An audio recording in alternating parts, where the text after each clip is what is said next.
نا خانی اس نے کہا، میں تو تمہیں یہ کہنے لگا تھا کہ مرد بنو اور قسم کھاؤ کہ اس لڑکی کو حاصل کر کے رہنا ہے۔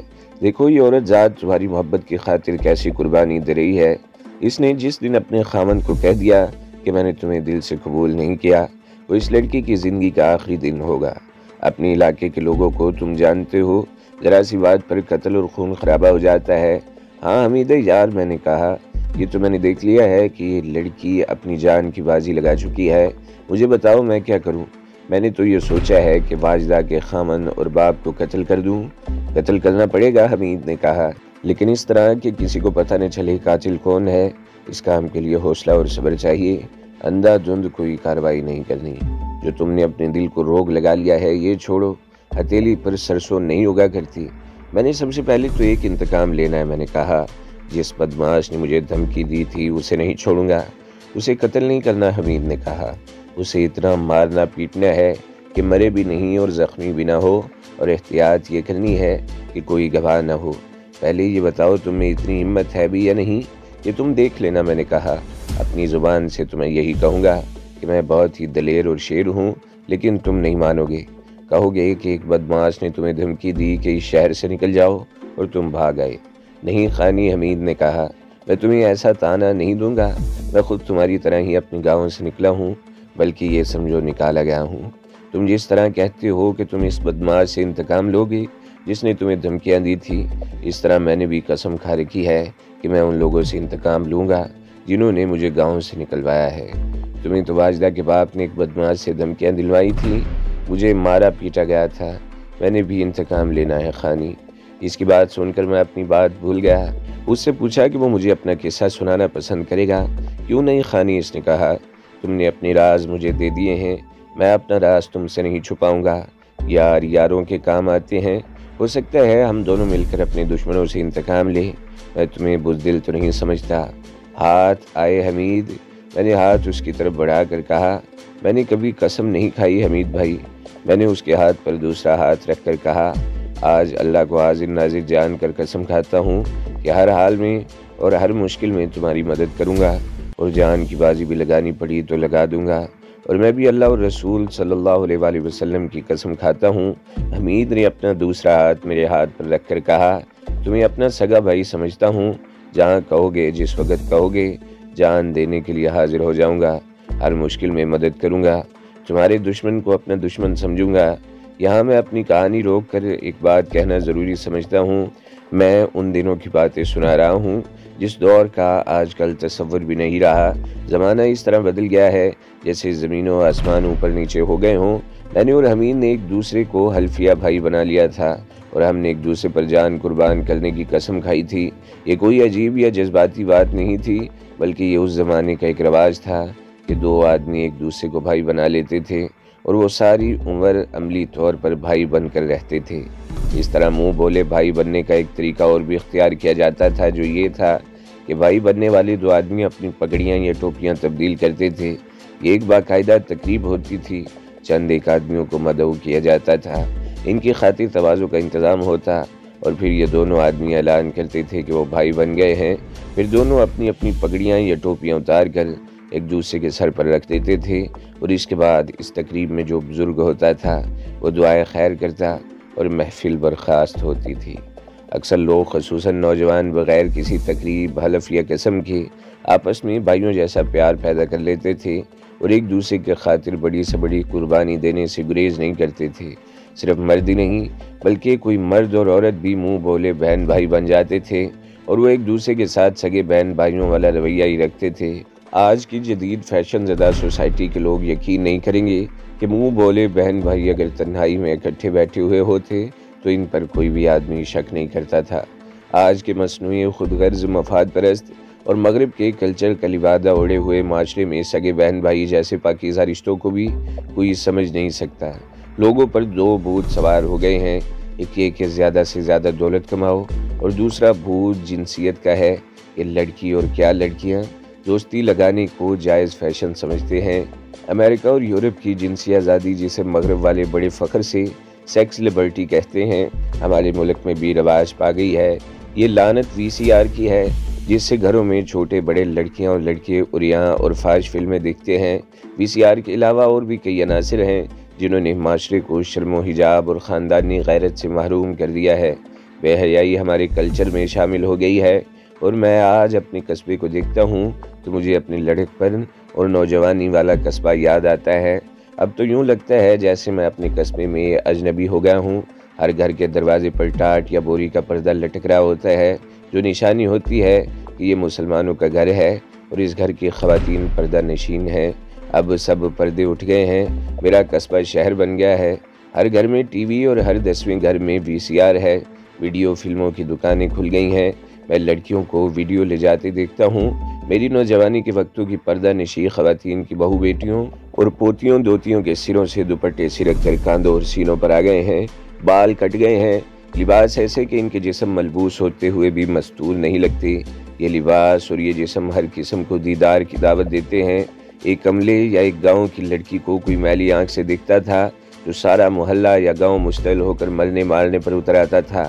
اب کسی محلے یا گاؤں کی لڑکی باہر نکلتی ہے تو محلے یا گاؤں کے جوان اسے دیکھنے کو باہر نکل آتے ہیں۔ ہر آنکھ میلی ہوتی ہے، غیرت دم توڑ گئی ہے۔ شاید آپ نہ مانیں، لیکن یہ حقیقت ہے کہ بعض نوجوانوں پر جنسیت اس حد تک غالب آ گئی ہے کہ ان میں سے بعض اپنی نوجوان بہنوں پر بری نظر رکھتے ہیں۔ دوست اپنی بہنوں کا تبادلہ کرتے ہیں، جس کا طریقہ یہ ہے کہ ایک دوسرے سے اپنی بہن کا تعارف کراتے اور بہنوں کی حوصلہ افزائی کرتے ہیں کہ وہ ان کے دوستوں کے ساتھ بے تکلف ہو جائیں۔ میں آپ کو کوئی نئی بات نہیں سنا رہا، کوئی عجوبہ پیش نہیں کر رہا۔ اپنا معاشرہ آپ کے سامنے ہے، یہ آزادی آپ کے گھر میں بھی داخل ہو چکی ہے، میرے گھر میں بھی داخل ہو گئی ہے۔ میں آج کی وہی باتیں سنا رہا ہوں جو ایک شرمناک حقیقت کی طرح آپ کے سامنے ہے۔ البتہ میں اپنی نوجوانی کے دور کی جو باتیں سنا رہا ہوں یہ ان لوگوں کے لیے عجوبہ اور شاید ناقابل یقین ہوں گی جو دیر سے پیدا ہوئے ہیں اور انہوں نے آج کا دور دیکھا ہے۔ میں سنا رہا تھا کہ میں اور حمید قسمیں کھا کر بھائی بن گئے تھے۔ میں نے اسے کہا کہ اب وہ سنائے کہ وہ گاؤں سے کس طرح نکلا یا نکالا گیا تھا۔ تمہاری طرح میرے ساتھ بھی ایک لڑکی کا چکر چل گیا تھا، اس نے کہا۔ وہ کسی راجے یا چودھری کی بیٹی نہیں، غریب سے کسانوں کی بیٹی ہے۔ ان کی اپنی زمین تھوڑی ہے، دوسروں کی زمینیں بٹائی پر کاشت کرتے ہیں اور ان کی دال روٹی پوری ہوتی ہے۔ ایک بات بتاؤ، میں نے پوچھا، اس کے ساتھ تمہارا تعلق کیسا تھا؟ ہیر رانجے والا، اس نے جواب دیا۔ کوئی سی قسم لے لو، تعلق 16 آنے ستھرا اور سچا ہے۔ حالانکہ اسے طلاق ہوئی ہے، خاوند کے ساتھ چند مہینے رہی تھی۔ اس کے ساتھ تمہاری محبت اس کی شادی سے پہلے کی ہوگی؟ نہیں، اس نے جواب دیا، طلاق کے بعد۔ طلاق کیوں ہوئی؟ خاوند بیکار تھا، حمید نے کہا۔ ہجڑا سمجھ لو۔ تم جانتے ہو ہم لوگ اپنی لڑکی کو جس کے ساتھ باندھ دیتے ہیں اسے ساری عمر اس کے ساتھ گزارنی پڑتی ہے، خواہ وہ جہنم میں پڑی رہے۔ لڑکی چھپ چھپ کر رو سکتی ہے، یہ نہیں کہہ سکتی کہ اس خاوند کے ساتھ میرا گزارا مشکل ہے، میں طلاق لوں گی۔ اس نے خاوند کو تنگ کیا ہوگا، میں نے کہا، اور خاوند نے طلاق دے دی ہوگی۔ نہیں، حمید نے کہا، طلاق ایک جن نے دلوائی ہے۔ یہ جن اس لڑکی پر قابض ہو گیا تھا۔ اس جن نے اس لڑکی کی ساس اور سسر سے کہا کہ اس لڑکی کے ساتھ مجھے محبت ہے، اسے طلاق دو ورنہ تمہارے بیٹے کو زندہ نہیں چھوڑوں گی۔ 2 شاہجی بلائے گئے، انہیں بھی جن نے یہی کہا۔ ان لوگوں نے اپنے بیٹے کی جان کی سلامتی کی خاطر لڑکی کو طلاق دے دی۔ میں زور سے ہنس پڑا۔ کیوں؟ حمید نے پوچھا۔ تمہیں ہنسی کس بات پر آئی ہے؟ ہنسی اس جن پر آئی ہے، میں نے کہا۔ تم اسے سچ سمجھتے ہو؟ میں نے ایک لڑکی کو یہی ڈرامہ کھیلتے دیکھا ہے۔ اس نے بھی ڈرامہ ہی کھیلا تھا یار، حمید نے کہا۔ میں یہ تو نہیں کہہ رہا کہ اس پر سچ مچ جن کا قبضہ ہو گیا تھا۔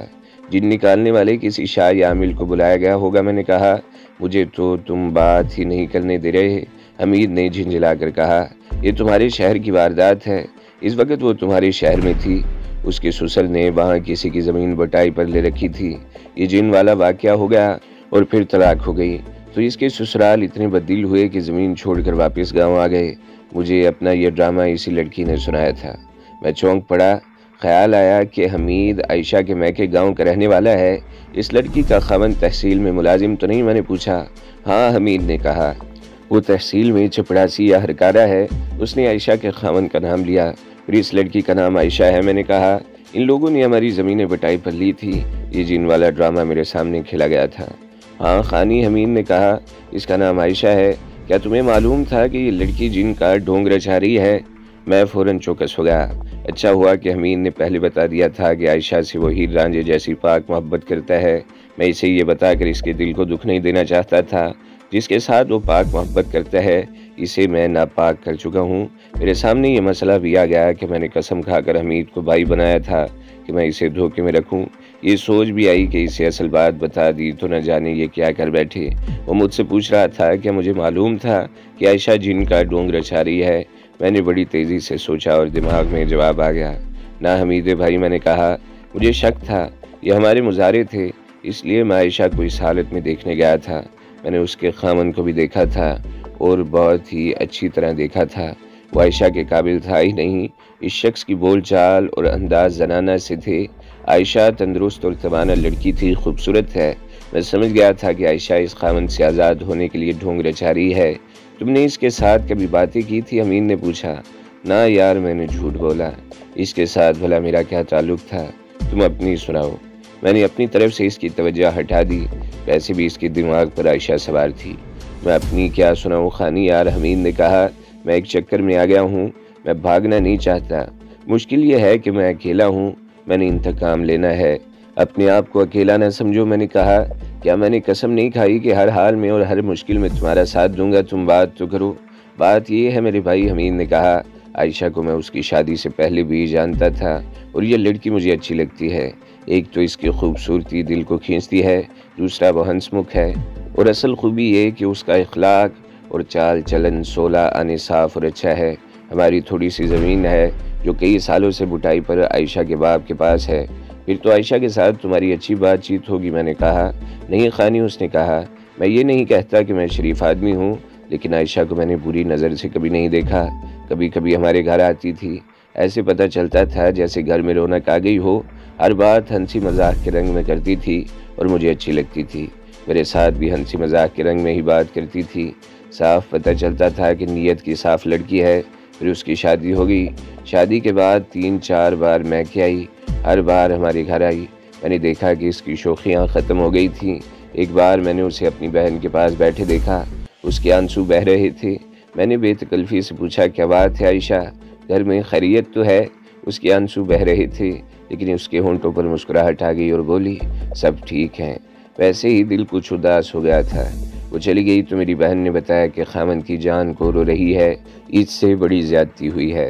یہ تو میں نے تمہیں بتایا ہے اور تم نے خود بھی دیکھا ہے کہ اس کے ساتھ کیا زیادتی ہوئی ہے کہ اسے 16 سال کی عمر میں بیاہ دیا گیا۔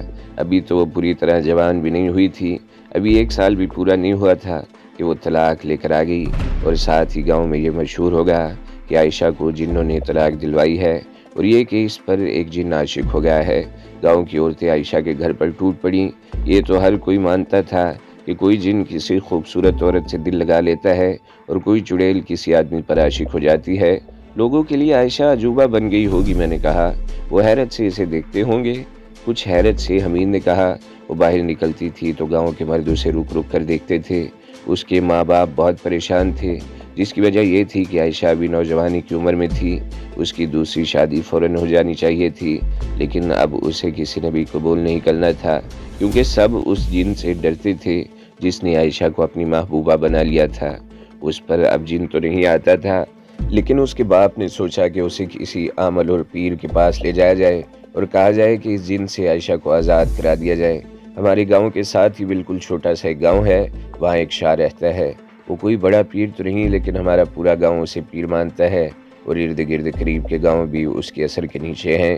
مشہور ہے کہ اس کے قبضے میں جن ہیں اور اس علاقے کے تمام لوگ اس کے مرید ہیں۔ میں بھی اسے پہنچ والا بزرگ مانتا ہوں۔ بوڑھا ہے؟ میں نے پوچھا۔ نہیں یار، حمید نے جواب دیا، اٹھا کٹا لال سرخ جوان ہے، عمر 40 سال سے کم ہے، شاید 34-35 ہو، لیکن بالکل جوان لگتا ہے۔ عائشہ کا باپ ایک روز عائشہ کو اس کے پاس لے گیا اور اسے بتایا کہ عائشہ کو ایک جن نے طلاق دلوائی ہے۔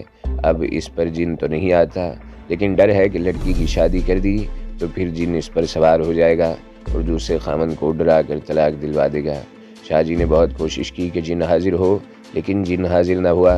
شاہ جی نے کہا کہ یہ کسی اور ولایت کا جن ہے اور بہت ہی شیطان ہے، اسے حاضر کرنا ضروری ہے ورنہ لڑکی کی زندگی تباہ کر دے گا۔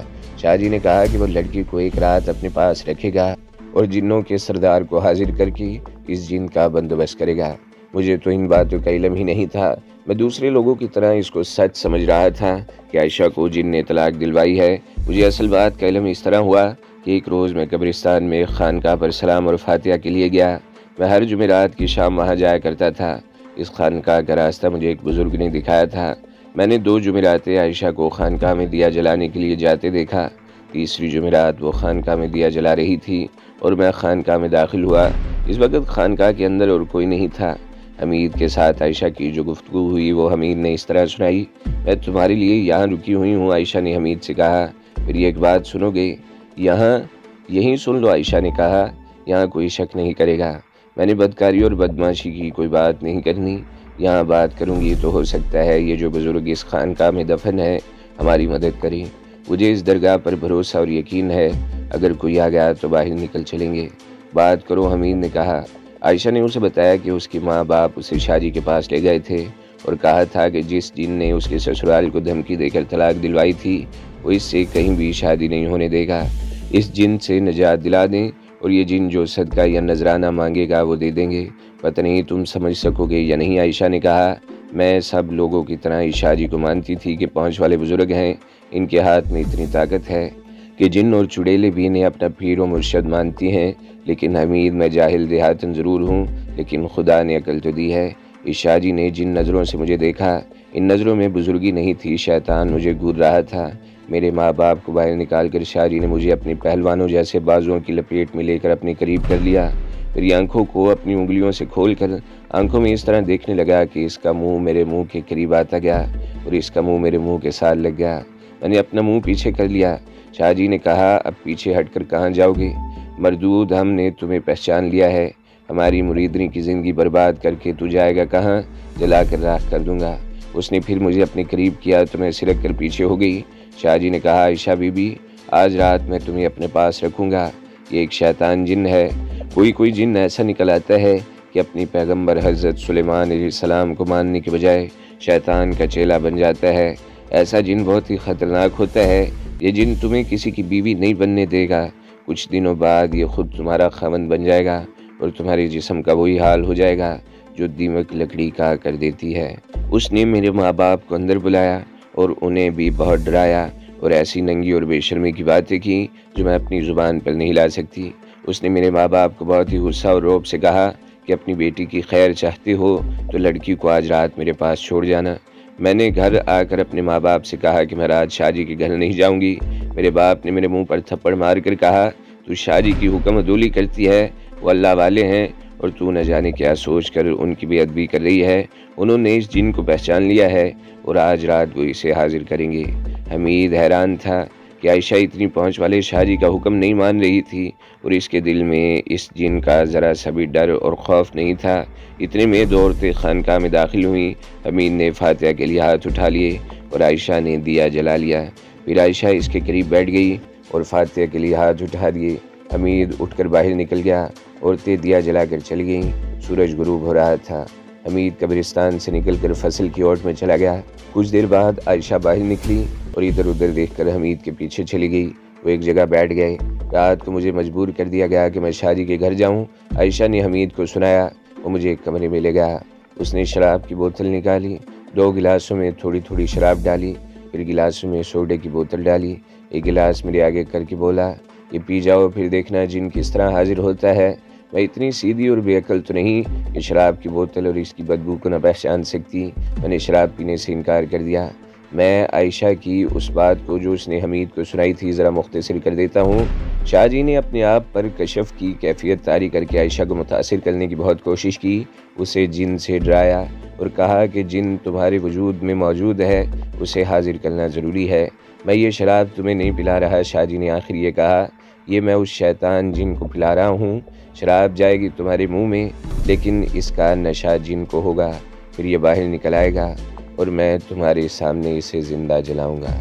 تو دوستو، اگلی قسط سننے کے لیے ہمارے چینل کو ضرور سبسکرائب کریں، ویڈیو کو لائک کریں اور بیل کے آئیکن پر بھی کلک کر دیں تاکہ ہر جو آنے والی ویڈیوز ہیں وہ آپ کو سب سے پہلے ملتی رہیں۔